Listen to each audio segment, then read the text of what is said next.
Assalamualaikum warahmatullahi wabarakatuh.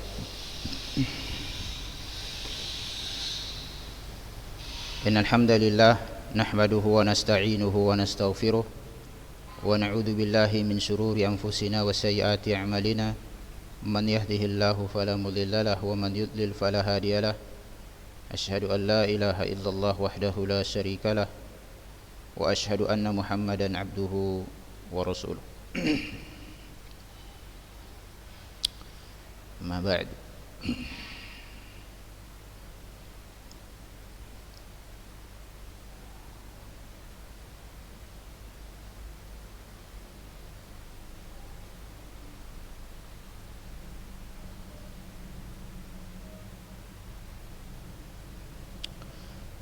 Talibat, kita bertemu kembali mempelajari ulumul Quran, ya, satu ilmu yang dengannya kita bisa memahami Al-Quran, ya, Al-Quran.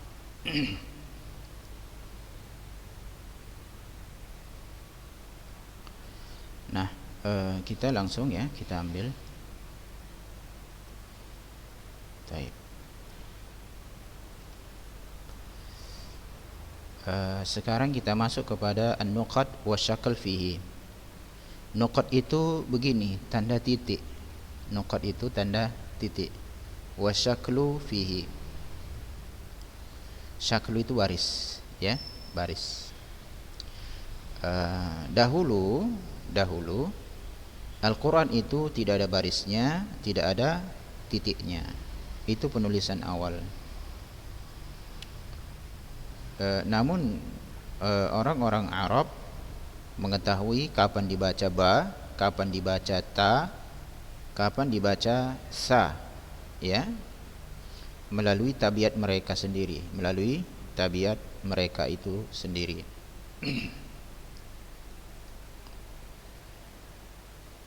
Namun di kemudian hari,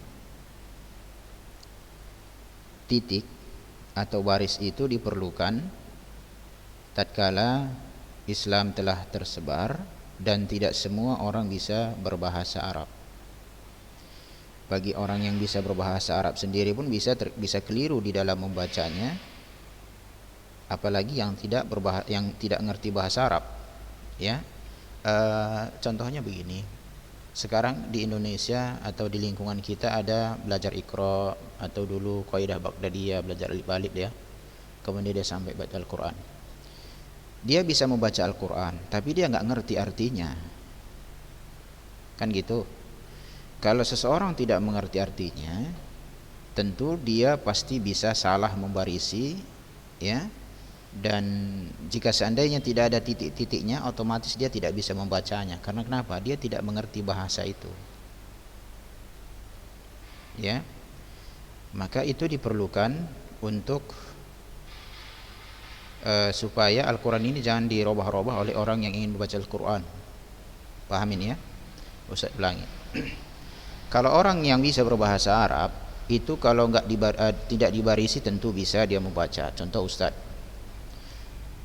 kalaupun tidak diberikan titik, ya insya Allah Ustaz masih bisa membacanya. Kenapa? Ustaz bisa membedakan ini huruf apa maksudnya, ba, tah, atau ta. Misalnya perkataan di buku ini nuqat, naktu. Kalau seandainya titiknya ini dihilangkan, sudah, titiknya dihilangkan, ya, ini, ya, bisa dibaca niftun, niftun. Fa-nya kasih titik satu bisa niftun. Niftun artinya adalah minyak tanah, ya. Nah, bisa naktun, titik. Nah, jadi salah memberikan titik itu dalam pembacaan berubah arti. Nah, coba bayangkan kalau orang-orang yang tidak bisa berbahasa Arab, lalu diwarisi Al-Quran ini dari dulu tidak memiliki titik, maka tentu ini akan kesulitan, ya, bagi orang yang ingin belajar bahasa Arab. Bisa jadi di Indonesia ini nggak ada orang yang bisa bahasa Arab kecuali setelah dia bisa Al-Quran dulu, bisa berbahasa Arab maksud saya. Bisa jadi di Indonesia ini tidak ada yang bisa membaca Al-Quran kecuali sedikit, ya. Itu pun orang-orang yang telah menguasai bahasa Arab, kan begitu dia. Nah, itu dia kaitannya kenapa tanda titik itu dan tanda baris sudah ada di dalam mushaf. Nah, ini yang kita bahas itu. Jadi jangan salah ya, jangan salah. Titik dan barisan itu asalnya tidak ada. Sehingga jangan kita pahami Al-Quran itu asalnya sudah punya titik. Enggak, kebetulan saja kita lahir, hidup, kita temukan Al-Quran sudah bertitik-titik, dia sudah ada barisnya. Enggak, asalnya enggak ada ini semua.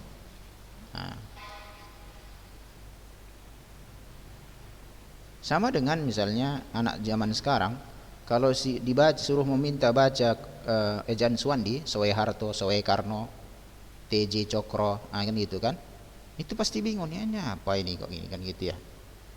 Tetapi itu pernah ada dalam kesusastraan Indonesia.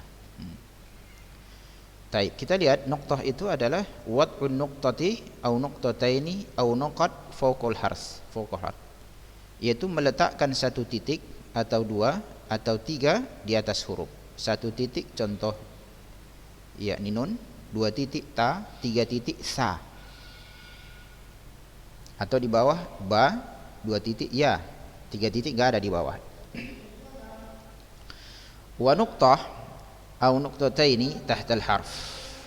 Ini maka dikatakan satu titik atau dua titik di bawah huruf seperti ba dan ya. Fungsinya apa? Tamyizan lahu, dalam rangka memberikan perbedaan atau memisahkan, membedakan bagi huruf-huruf itu. Amma yushbihu, dari yang memiliki kesamaan, fi suratihi, dalam gambarnya, dalam bentuknya. Contoh ba, ta, sa, ya, zai dan qaf. Kalau dihilangkan titiknya ya, bisa ba letak di bawah, bisa ya juga, bisa juga ta di atas, bisa sa. Nah, ini kan nih bentuknya kan sama. Kalau dihilangkan titiknya ini sama ini. Sama penulisannya, sehingga bisa dia ba, bisa ta, bisa sa, bisa ya, seperti sa dan ya ini. Begitu juga zai, bisa ro, bisa zai. Qaf, bisa qaf, bisa fa, kan gitu ya. Ini yang dikenal dengan al-i'jam, yang memiliki titik namanya mu'jamah. Nanti kan al-huruf wa mu'jamah, i'jam, mu'jam, itu maksudnya ini ya. Nanti kalau dibaca buku wa ba mu'jamah, berarti ba yang ada titiknya, ba yang sudah diberi titik, berarti ba maksudnya itu. Wa ba yakni ba mu'jamah tahtah, begitu di bawah itu. Ingat ini istilah ini ya. Titik-titik ini yanglah dinamakan nanti apa? I'jam atau mu'jam. Paham? Baik. Kemudian asyaklu artinya adalah ad-dhabtu bil harakat, menentukan atau menetapkan dengan harakat, dengan harakat. Hadanil amrani kilahuma muhdas, dua perkara ini muhdas, perkara yang baru, berarti tidak ada pada masa Rasulullah dan awal-awal generasi sahabat. Lam yakun fil mushaf al-Utsmani, ini juga tidak ada di mushafnya Utsmani, tidak ada di mushaf al-Utsmani. Wa udhifa ila rusumil masahif siyanatan lil Quran anil lahni wa tashif. Titik dan harakat ditambahkan kepada rasam tulisan mushaf untuk menjaga Al-Quran tersebut dari lahan, kekeliruan membaca, wa tashif atau perubahan dalam membaca. Misalnya seharusnya dibaca ba, digantinya dengan ta, ya. Seharusnya dibaca ta, dibacanya sa, kan gitu. Ini tashif namanya. Ini bisa seperti dalam nama orang dalam rawi sering seperti ini tashif, ya. Seperti Zaid bisa dibaca Raiz, bisa dibaca Raid, bisa dibaca Raiz, bisa dibaca Zaid, bisa dibaca Zaid. Nah, kan gitu. Salah titik, salah arti. Nah, gitu.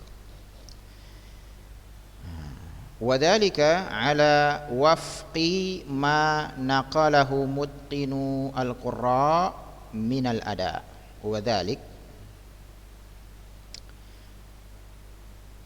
hal ini semua sesuai dengan apa yang dinukilkan atau dibawakan oleh para qurra, qari, para pembaca Al-Quran yang mutkin minal ada, dalam penyampaian qiraat. Dia mutkin begini, meletakkan titik-titik itu, saya ulangi ya, qurra itu kan jamak qari, sudah. Mereka itu adalah orang-orang yang mampu membaca Al-Quran tanpa diberikan baris atau titik. Paham? Baik.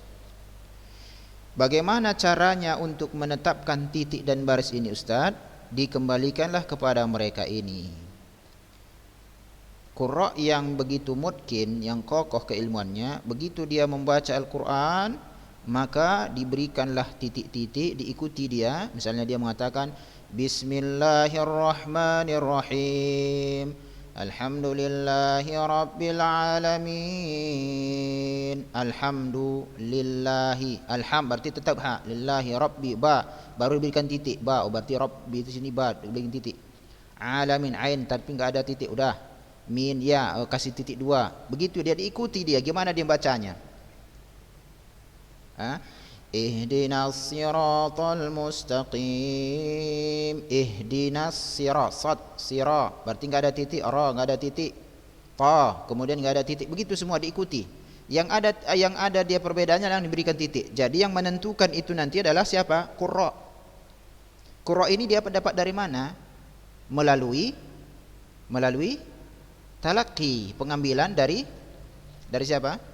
Pengambilan dari para a'immah atau para sahabat itu, yang sampai nanti kepada Rasulullah sallallahu alaihi wa ala alihi wasallam. Paham? Jadi cara menentukan ini titik-titiknya melalui siapa kita buat? Apakah inisiatif? Enggak, didengarkan para qurra membacanya, lalu diberikan titik atau barisnya. Baik. Dari sinilah nanti muncul qiraat. Ya, seandainya di antara satu qiraah dengan qiraah yang lain muncullah yakni perbedaan dalam penulisan. Ya.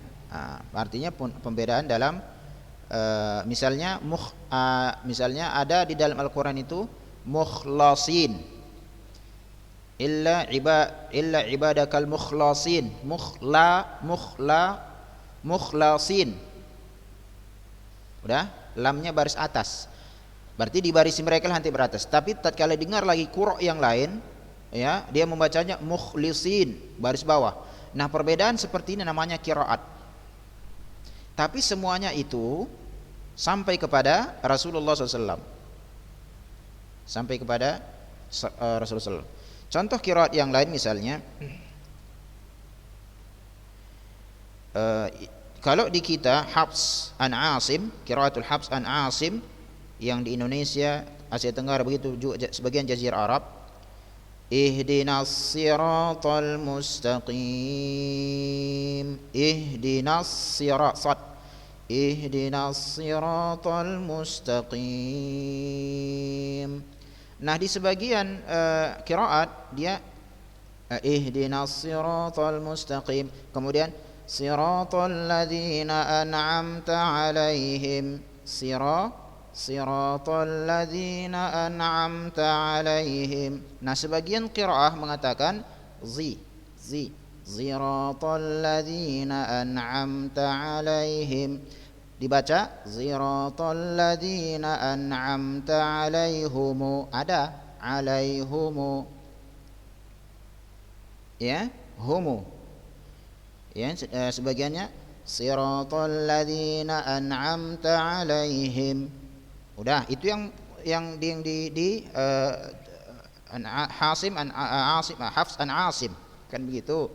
Nah, kalau kita perhatikan satu si, satu zi, ya. As-siratal ladzina an'amta 'alaihim, berhenti dia. Sebagian siratal ladzina an'amta 'alaihumu. Dibarilah barisan. Nah, hal-hal ini itu yang disebut dengan qiraat. Didengarkan dari jalur ini, oh seperti ini dia membacanya. Dari jalur ini seperti ini bacanya. Itu kan nanti melalui sanad. Nah, untuk menetapkan yang seperti inilah dikembalikan kepada karya-karya tulis yang seperti ini. Artinya begini, seperti misalnya Sahih Bukhari. Pemeriksaan itu sampai Imam Bukhari doang. Kalau kalian pelajari ilmu mustalah hadis, pemeriksaan itu sampai Imam Bukhari saja. Setelah itu nggak diperiksa lagi, ya. Sudah. Nah, tatkala seseorang sekarang mengambil sanad, ya, tentu nggak diperiksa orang-orang ini. Kalau diperiksa semua hadis jadi palsu. Ya, kalau diperiksa semua hadis jadi palsu. Kenapa? Kan syarat-syarat rawi yang terima dhabit dan mutqin, dhabit dan adil yang sama artinya dengan thiqah. Ya, kuat hafalannya. Banyak sekarang orang lupa, hari dihafalnya, hari juga lupa. Dhaif jadinya dia. Belum ada dia di mata rantai sanad, belum dhaif hadis itu malah jadi dibuat. Oleh karena itu hadis itu hanya diperiksa sampai Sahih Bukhari misalnya, si penulis buku. Begitu juga Al-Quran ini. Al-Quran ini, ya, pengambilan pembacaan dari seorang qari, ya, itu harus di cross check kembali ke kitab yang sudah ditulis. Benarkah seperti itu? Ya, benarkah bisa jadi dia keliru kan gitu. Benarkah seperti ini? Misalnya saya ini jalur qiraah saya qiraah Hasim an Hafs an Asim misalnya kan. Oke. Itu kitab atau qiraat seperti ini sudah dibukukan. Tinggal di cross check benarkah seperti ini? Ya. Itu maksudnya. Oke, baik. Jadi sudah tahu kita ya. Siapa yang membuat titik-titik dan barisnya Ustaz? Itu dikembalikan kepada si qari itu. Yang memang mungkin yang dia membaca Al-Quran itu dia bisa membacanya tanpa titik-titik. Untuk menentukan titik apakah ya atau nun inilah berdasarkan bacaannya. Kemudian barisnya apakah an atau i gitu juga sesuai bacaannya.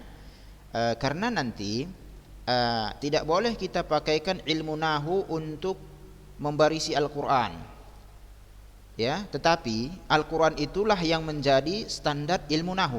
Jangan dibalik-balik ya. Tidak boleh kita menetapkan ilmu nahu untuk misalnya menjadikan membarisi Al-Quran, ya, karena nanti kalau kita ikuti kaidah nahwu, ya, misalnya, ya sebetulnya sih semua sudah ada di dalam Al-Quran, cuma kaidah nahwu itu dibentuk dari Al-Quran. Ya, seperti fil mushafi.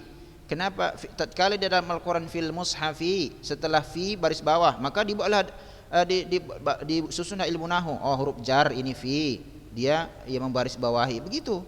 Ya. Itu asal muasalnya bagaimana menulis grammar atau struktur bahasa Arab ini. Dia dilihat kepada barisan di dalam Al-Quran. Nah, yang memberikan barisan ini siapa? Rasulullah. Kemudian sahabat kan gitu. Kemudian murid-murid mereka semua kan gitu. Seperti itulah membaca Al-Quran. Nah, barisan-barisan ini kemudian diteliti lalu disusunlah menjadi sebuah ilmu nahwu. Ya. Wa alaihi fa inna dzalika, berdasarkan hal ini, fa inna dzalika yakhtalifu fima bainal masahib bi ikhtilafil qurra. Ini yang saya maksudkan. Maka berdasarkan hal ini, masalah titik dan masalah barisan ini akan muncul perbedaan di antara mushaf dengan perbedaan pembaca atau qari yang menetapkan atau yang memberikan baris atau titik ya mushaf tersebut atas qiraatihim, atas bacaan-bacaan mereka. Misalnya Al-Quran yang ada di Afrika itu Warsh, qiraah Warsh An-Nafi', sudah itu ada di perpustakaan Ustaz.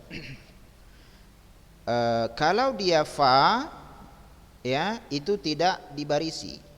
Kalau qaf ya seperti ini, wafqi kan gitu ya, wafqi.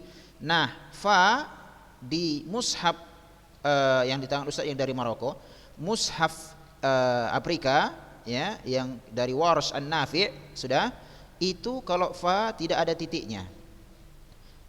Nah, untuk membedakannya dengan qaf, qaf ada titik tapi di bawah diletak di sini. Nah, gitu harus paham kita. Nah, makanya jangan nanti misalnya ini apa ini? Ada Quran menyimpang, sesat, akan gitu ya. Bukan kita yang sesat, nggak ngerti. Nah, ini kalau di Afrika ya fa nggak punya titik, qaf ada titik tapi di bawah itu pun satu cuma. Ya. Nah, jadi coba bayangkan sajalah dia, wafqi kan gitu kan, fa-nya nggak dititiki, qa-nya, qaf-nya ada titiknya tapi di bawah itu pun satu. Begitu ya. Paham? Oke, kita lanjut. Entah paham tak kalian ini. Fa anta tara masalan ya azkiya khairun nisa ya ainu sofia ya isa ya ayu. Fa anta tara masalan mushafan ala riwayah Hafs an Asim. Nah, ini dia. Oh, adanya di bawah. Saya enggak tahu tadi ya. Ini. Saya belum baca soalnya ini. Fa anta tara masalan mushafan ala riwayat Hafsin an Asim. Engkau akan melihat sebagai contoh mushaf riwayat Hafs an Asim dan lain riwayat Warsh an Nafi'. Yatafawatu fin naqti wasyakli, berbeda dalam bentuk di dalam dan titik dan harakatnya. Seperti tadi mukhlasin itu ya qiraah Hafs an Asim, tapi mukhlisin qiraah Warsh an Nafi'. Wafqa seperti dianggaplah ini seperti dalam tulisan Al-Quran, wafqa fa di dalam qiraah Hafs an Asim fa titik satu di atas, qaf titik dua di atas. Tapi dalam qiraat Warsh an Nafi' fa tidak punya titik, qaf punya titik tapi satu di bawah. Ya. Nah, ini maksudnya ini ya, karena ini yang sekarang populer. Qiraat itu di dunia ini ibaratnya kalau mazhab itu 4 atau 5 sekarang, misalnya ada Zahiriyah juga masih ada ya, mazhab Zahiriyah di kalangan Ahlus Sunnah mungkin 5 kan begitu. Tapi dalam qiraat yang populer yang dibukukan yang dipakai di dunia ini ya memang banyak qiraat, sampai ada qiraat sab'ah, naik lagi qiraat asyarah, kemudian ada qiraat khamsata asyar, qiraat 10, qiraat 7, qiraat 10 lah, qiraat 15, meskipun itu masuk qiraat yang dhaifah kan gitu. Nah, tetapi dari seluruh qiraat ini yang terbelah menjadi 2 ya, yang banyak beredar di dunia, yaitu qiraah Hafs an Asim yang kita di Indonesia, umum seluruh Asia ya, dan yakni sebagian wilayah kan gitu, wilayah di Afrika dan lain sebagainya, di Eropa, Amerika yang menggunakan mushaf. Sedangkan di Afrika itu mereka memakai qiraah Warsh an Nafi'. Warsh an Nafi'. Naam. Taib. Nanti insyaallah Ustaz akan di kotak pula itu mushaf Ustaz, nanti Ustaz fotokan, mudah-mudahan Ustaz tidak lupa. Amma salaf hina bada'a zuhuru dzalik fa inna jama'atan minhum karihuhu. Adapun fama hukmu idafati dzalika ilal masahif? Muncullah pertanyaan. Kan kita petakan ini tidak dikenal di zaman Rasulullah sallallahu alaihi wasallam, tidak pada generasi sahabat, bahkan Rasmul Utsmani yang telah sepakat para sahabat sebagai standar dalam penulisan Al-Quran tidak memiliki titik dan baris. Ya. Nah, di kemudian hari muncullah orang-orang yang ajam masuk Islam, nggak ngerti bahasa Arab. Tapi kan bahasa Arab ini bernilai ibadah tatkala dibaca. Gimana kami membacanya ini? Kan begitu. Diberikanlah baris, berikanlah titik. Oke. Nah, ini kan tambahan, bahkan Rasmu Utsmani pun tidak ada. Lalu kalau begitu apa hukumnya menambahkan titik dan baris itu kepada mushaf? Jawabannya, adapun salaf tatkala muncul pertama kali hal ini, maksudnya adalah titik dan baris, maka sekelompok dari mereka, berarti enggak seluruhnya, karihuhu membencinya. Wal makna fi karahiyatihim, maksud dari mereka membencinya itu, kenapa dibenci kan gitu? Kan ini sebuah sarana agar jangan salah baca, atau masalah ditashib. Tashib itu yakni salah memberikan titik, salah dibaca, misalnya Zaid, hilangkan coba titiknya jadi Raid. Kan begitu dia. Ini banyak di nama-nama rawi terjadi tashif itu dalam ilmu mustalah hadis. Tentunya kalian telah mempelajarinya. Kenapa mereka itu membenci? Khaufun an yudkhala 'alal mushaf ma laisa minhu. Karena mereka itu khauf, takut dimasukkan kepada mushaf perkara yang tidak bagian dari mushaf itu. Ya? Falamma dhubitan naqlu min ba'du,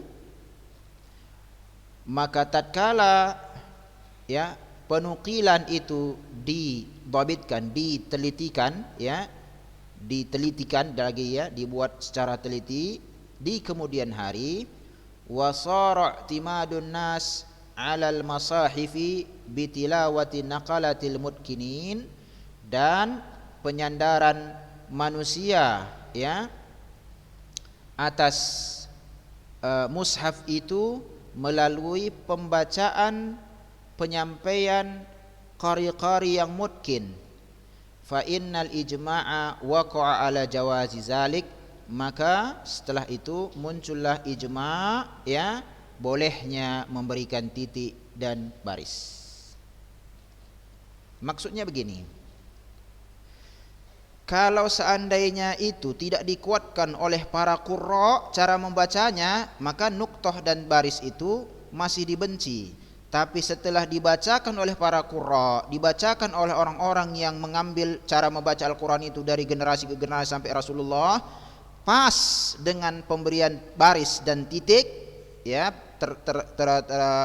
tergantung lagi nanti adalah perbedaan titiknya, titik 2, titik 3 dan segala macam. Yang penting titiknya itu, titiknya atau barisnya. Maka setelah itu mereka apa? Ijma'. Ijma' itu didasari bahwa kesesuaian titik dan barisan itu dengan apa yang dibaca oleh para qurra. Kalau seandainya berbeda, tentu ini bermasalah. Ya? Paham ya? Wa alaihi kama tara masahiful ummah. Dan di atas itu maksudnya adalah sesuai yang dibaca para immatul qurra, sesuai juga dengan yang dibarisi, inilah yang engkau lihat mushaf ummah zaman sekarang.